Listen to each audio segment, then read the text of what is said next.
intriguing. If you only knew. Yeah. All right. So there are things happening yeah, that make me scratch my head. yeah.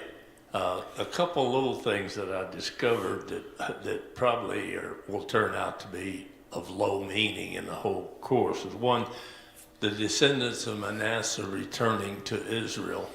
I found a little unique because their descendants through Lehi and Nephi were well established into this country. Of course, later on, the descendants of Ephraim are well established in this country, and that's why Joseph Smith Jr. called this the land of Joseph, because of his two sons. Mm-hmm.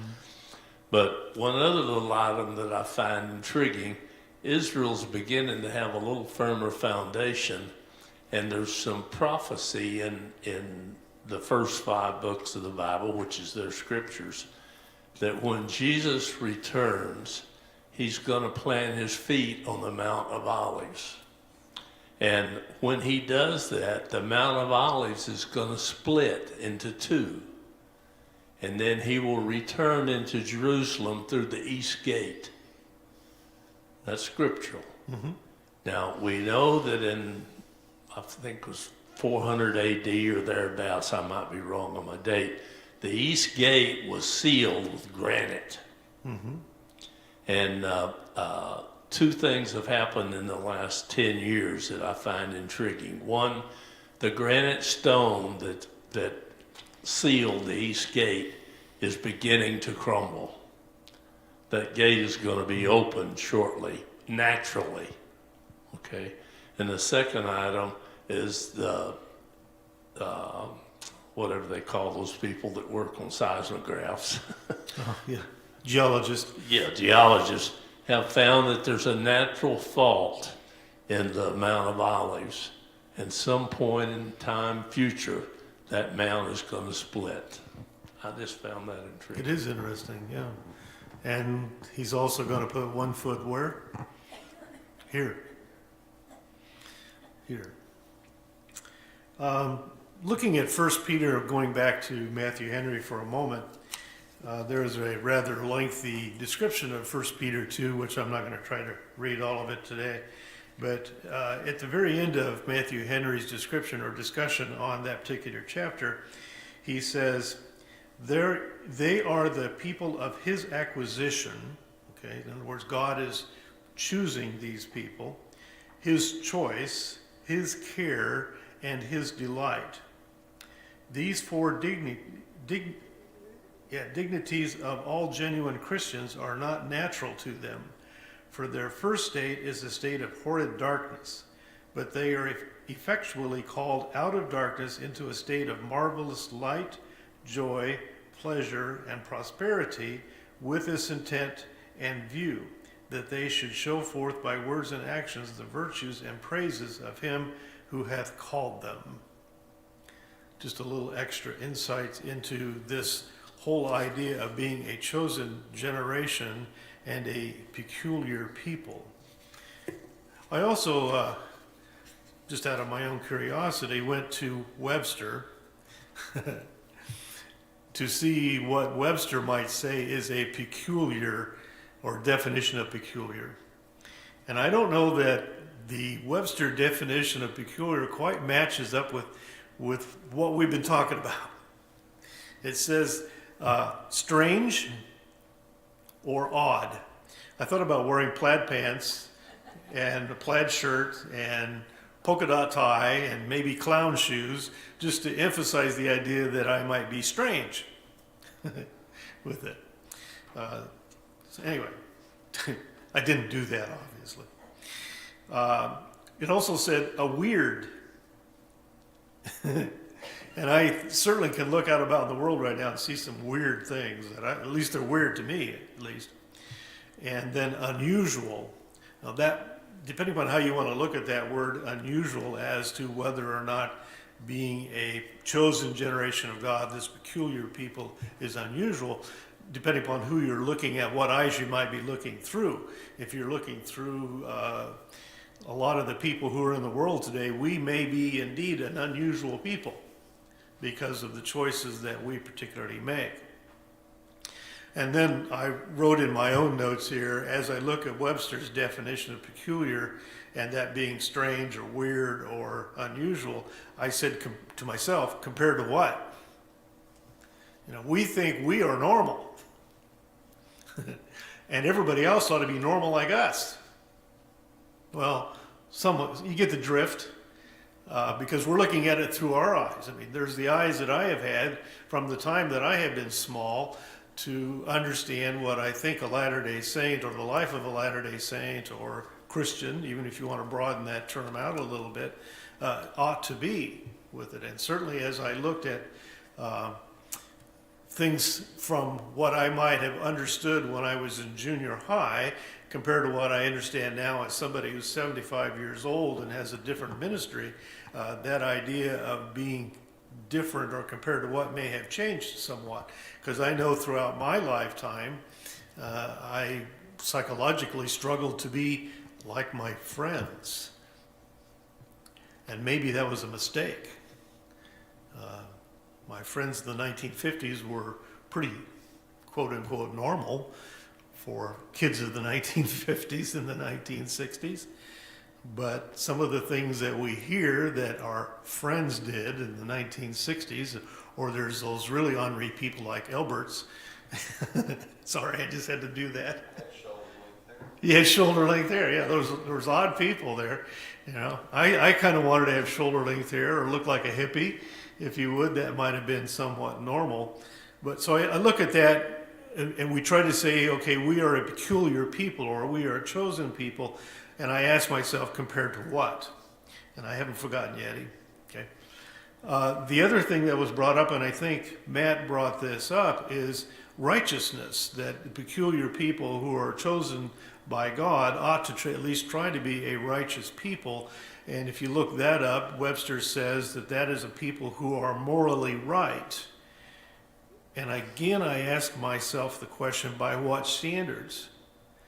Because the standards of today's generation and what they consider to be morally acceptable is certainly different than what I would accept as being morally acceptable and righteous. So things fluctuate. But Webster goes on about the righteousness is a people who are justifiable. And that's a little tougher thing to explain, but I think people who are justifiable are those who can say, here is my authority, here is my authority, and you can justify my peculiarness by that authority. So if we are to be a chosen people of God, we need to have a standard.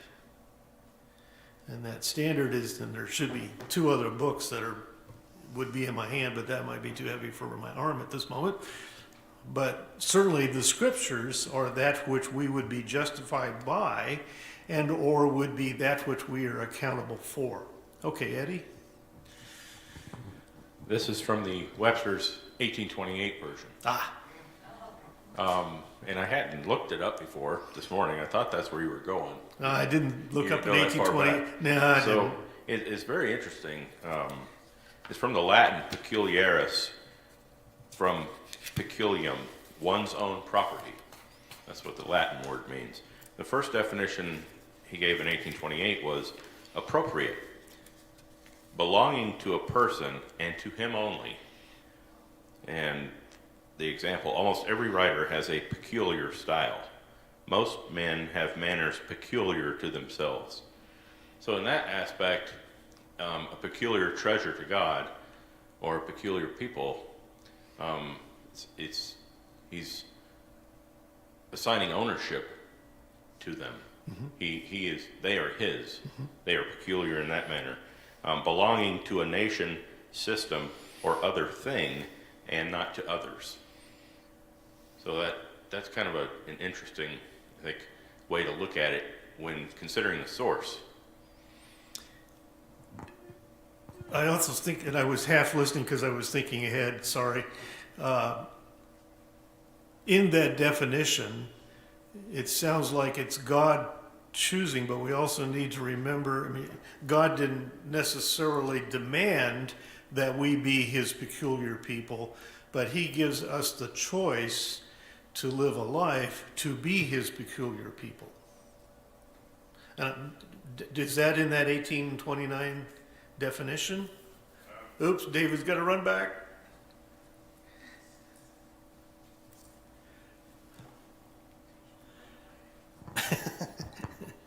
It does not say anything about choices or decisions Yeah. to be made. It's the one's own property belonging to a person and him only. Also particular or special. That's one that I missed. And belonging to a nation, system, or other thing, and not to others. Okay. But we have to choose to be amongst that treasure with it, unlike my coinage in a box, so to speak, which I would consider to be mine, and it's mine because I put it there.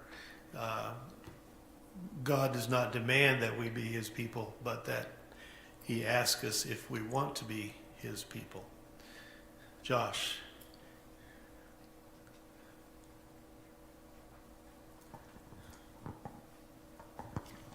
I was waiting to do the same thing, and then Eddie stole my thunder.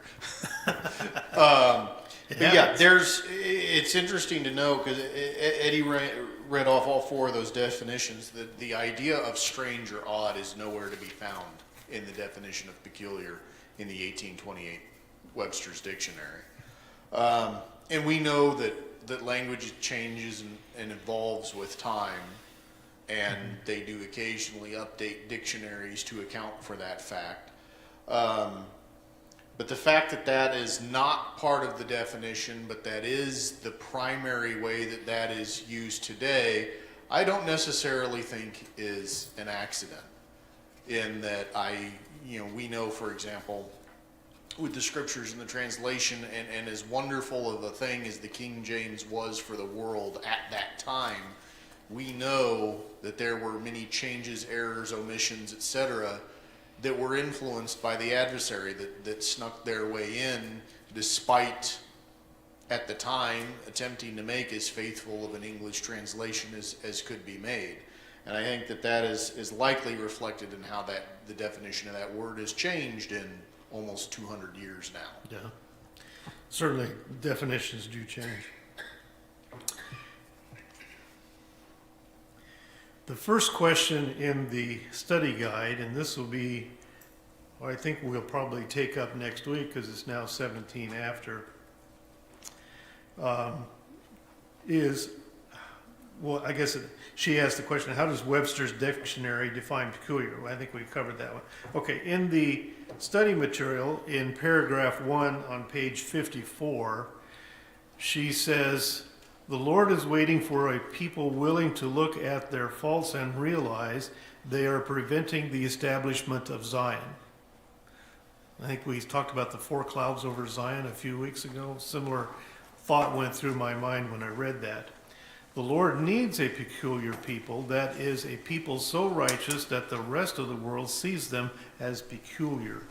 And I'd like to maybe begin our discussion next week on that particular paragraph, and then also have you look up or think about in your meditation times, what does it mean for us to be in the world, but not of the world, which is D&C 128, 8B and C. So that, I think, will be where we start our discussion next week. And if you'd like to meditate a little bit on that for that lesson, that's where we shall be. Thank you.